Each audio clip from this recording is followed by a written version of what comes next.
Good morning, नमस्कार। समीकरण equation समीकरण के संबंध में कक्षा 7वीं या 8वीं में पढ़ाई जाती है। 7वीं में भी रहता है, 8वीं में भी है और 6वीं में कुछ पढ़ाते हैं। ये कक्षा 8वीं के विद्यार्थियों के लिए है। ये प्रश्न मैंने कक्षा 8वीं से लिया है। छत्तीसगढ़ पाठ्य पुस्तक निगम वहाँ किताब से मैंने लिया है और ये वीडियो हम छत्तीसगढ़ जारी कर रहे हैं। ये प्रश्न आपको मिल जाएगा उस किताब में, आसानी से मिल जाएगा।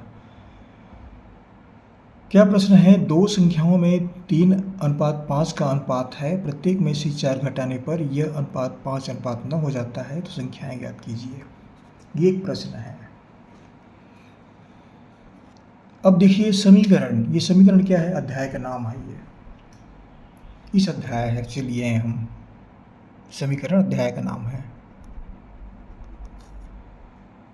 अब समझते हैं कि समीकरण क्या होता है, ये जानकारी होना चाहिए। समीकरण क्या है?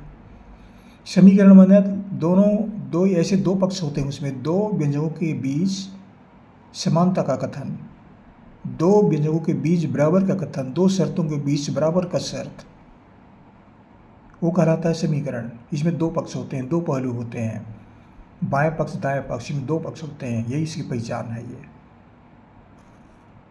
समीकरण के संबंध में ये सामान्य जानकारी थी जो मैंने आपको बताया। अब ये प्रश्न क्या है? दो संख्याओं में 3:5 का अनुपात है, प्रत्येक में से 4 घटाएं तो यह अनुपात 5:9 हो जाता है। संख्याएं ज्ञात कीजिए। ये प्रश्न हमको दिया गया है, कैसे हल करें? इसके लिए दो संख्या है, दो संख्या जो है वह 3:5 में है, ये हमको दिया गया है।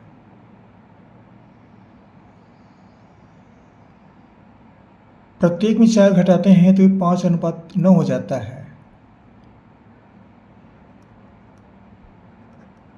प्रत्येक में 4 घटाने पर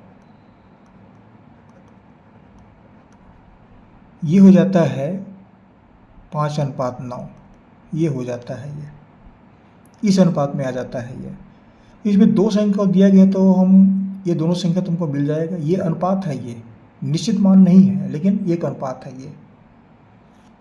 तो कैसे मानेंगे? इसके लिए इसको लेंगे हम पहली संख्या, पहली संख्या को मानेंगे 3x।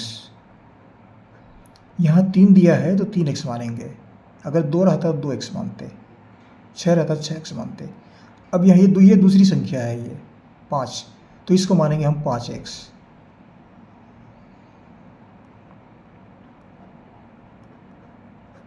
दूसरी संख्या बराबर होगा 5x। इस तरह से ये संख्याएं प्राप्त हो गए, दो संख्या हमको प्राप्त हुआ, 3x और 5x।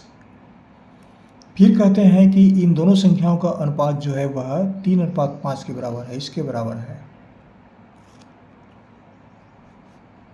इसके बराबर है, 3:5 के बराबर।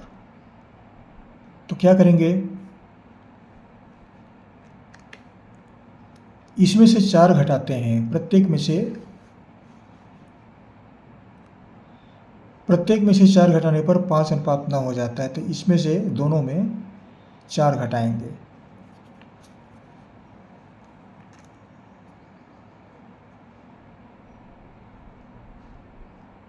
तीन एक ऋण 4, ये पहली संख्या है। इसका अनुपात माने बटा, 5x में फिर 4 घटाएंगे, दोनों में 4 घटाना है, तो ये दोनों में 4 घटाएंगे और इसका अनुपात माने बटा, बराबर 5/9, 5:9। 5:9 का अर्थ होता है 5/9। ये जो 5/9 है, 5:9 है, इसको हम 5/9 के रूप में लिखेंगे।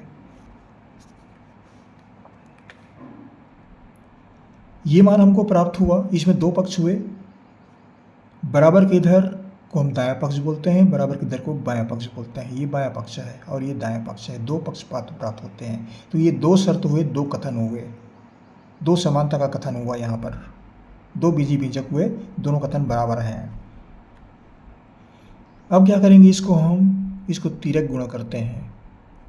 समीकरण में तिर्यक गुणा और पक्षांतर दो महत्वपूर्ण बातें होती हैं। तिर्यक गुणा को क्रॉस मल्टीप्लाई बोलते हैं और इसको इस तरह से गुणा करते हैं, एक का अंश दूसरे का हर, दूसरे का अंश पहले का हर, इस तरह से गुणा करते हैं। कहने मतलब इन दोनों राशियों को गुणा करेंगे और इन दोनों राशियों को गुणा करेंगे और दोनों को बराबर कर देंगे, तो ये तिर्यक गुणा कहलाता है। ये इस पक्ष को पहले गुणा करें, इस पक्ष को पहले गुणा करें, किसी को भी पहले गुणा कर सकते हैं, उसके मान में कोई परिवर्तन नहीं आता है। इसको हम मान लो इससे गुणा करते हैं, 9 गुणित 3x ऋण 4 बराबर 5 गुणित 5x ऋण 4। इन दोनों गुणा हो गया, इन दोनों गुणा हो गया, ये हमको प्राप्त हुआ। अब यहाँ से कोष्ठक हटा देंगे तो ये 9 जो है इन दोनों में गुणा करेंगे और ये 5 जो है इन दोनों में गुणा करेंगे। ये हुआ 9 गुणित 3x ऋण 9 गुणित 4 बराबर 5 गुणित 5x, ये ऋण चिन्ह का यहाँ पर आ जाएगा 5 गुणित 4। 9 में 3 से गुणा करेंगे, 9 तिया 27x और 9 चौक 36 बराबर 5 पंजे 25x, 5 चौक 20, ये हमको प्राप्त हुआ। अब क्या करेंगे, यहाँ पर पक्षांतर क्रिया लागू होती है। पक्षांतर क्रिया का तात्पर्य यह है कि एक पक्ष की राशि को दूसरे पक्ष में ले जाना। बाएं पक्ष की राशि को दाएं पक्ष में बदल सकते हैं, दाएं पक्ष की राशि को बाएं पक्ष में। पक्ष बदलना ये कहलाता है पक्षांतर क्रिया। अब यहाँ पर ये राशि जो है एक्स वाली राशि को एक तरफ रखते हैं, इसको हम इधर ले आते हैं और इस राशि को हम इधर ले आते हैं, बदल देते हैं दोनों को पक्ष, तो इसके चिन्ह बदल जाएगा, चिन्ह परिवर्तन हो जाएगा। किसी भी राशि का हम जब पक्ष बदलते हैं तो उसके चिन्ह में परिवर्तन होता है, ऋण है तो धन होगा, धन है तो ऋण होगा। इसको बदल कर इधर लाते हैं। 27x ऋण 25x, ये ऋण हो गया बराबर, ये अपने पक्ष में है ऋण 20 और ये राशि इधर जाएगा तो ये ऋण का धन हो जाएगा। ये प्राप्त हो गया। अब देखिए 27x और 25 ये दोनों सजाती राशियां हैं। सजाती का तात्पर्य क्या है, इसका घात देखिए, इसका भी घात देखिए, घात दोनों एक ही है और ये भी x है, ये भी x है। घात अलग अलग होंगे तो ये सजाती नहीं होंगे, नहीं घटेंगे ये, लेकिन घात समान है, घट जाएंगे। 27 में 25 घटाएंगे, कितना बचा 2x बराबर, ये ऋण 20 धन 36 है, 36 में 20 घटा दीजिए, इसको लिख सकते, कैसे लिखेंगे इसको, 36 ऋण 20 ऐसा भी लिख सकते हैं। तो 36 में 20 गया, कितना बचा 20 10 30 6 36, कितना बचा 16।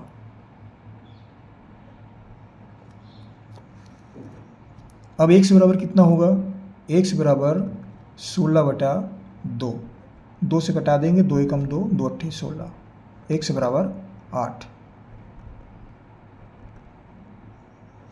ये हमको प्राप्त हुआ। अब यहाँ पर पहली संख्या क्या है, पहली संख्या हम लिए हैं 3x और दूसरी संख्या लिए हैं 5x।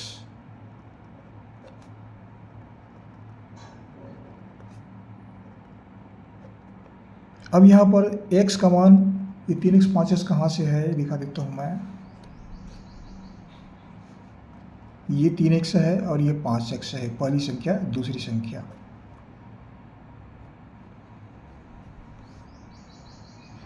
तो ये हमको प्राप्त हुआ। अब x के जगह में रखेंगे, इसको रख देंगे 8 को, इसको रखेंगे तो ये हुआ 3 गुणित 8, 3 गुणित 8 बराबर 24, ये हमको प्राप्त हुआ। यहाँ पर 5 गुणित x के जगह में 8 रखेंगे, 5 अट्ठे, ये हुआ 40। तो उत्तर क्या प्राप्त हुआ, पहली संख्या बराबर 24,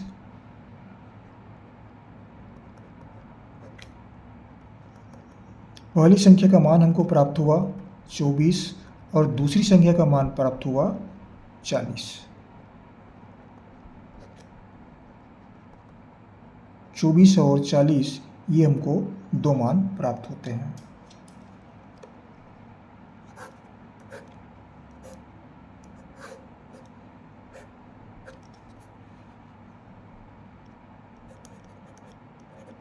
ये इस प्रश्न का उत्तर है 24 और 40। आप चाहें तो उत्तर की जांच भी कर सकते हैं, समीकरण में जांच होता है और भी हमारे वीडियो तैयार किए हैं, उसमें उत्तर की जांच कैसे करते हैं आप देख लेंगे, आपको जानकारी हो जाएगी। आशा करता हूँ ये वीडियो कक्षा 8वीं विद्यार्थियों के लिए लाभदायक सिद्ध होगा। जहाँ से पढ़ रहे हैं जरूर आप कमेंट्स कीजिए, बताइए कैसे लगते हैं। हमारा चैनल सब्सक्राइब करना ना भूलें, सब्सक्राइब अवश्य कर दीजिएगा, ये सहयोग बनाए रखें। आपको हमारी ओर से बहुत बहुत धन्यवाद। अगले वीडियो में फिर मुलाकात होगी। Thank you.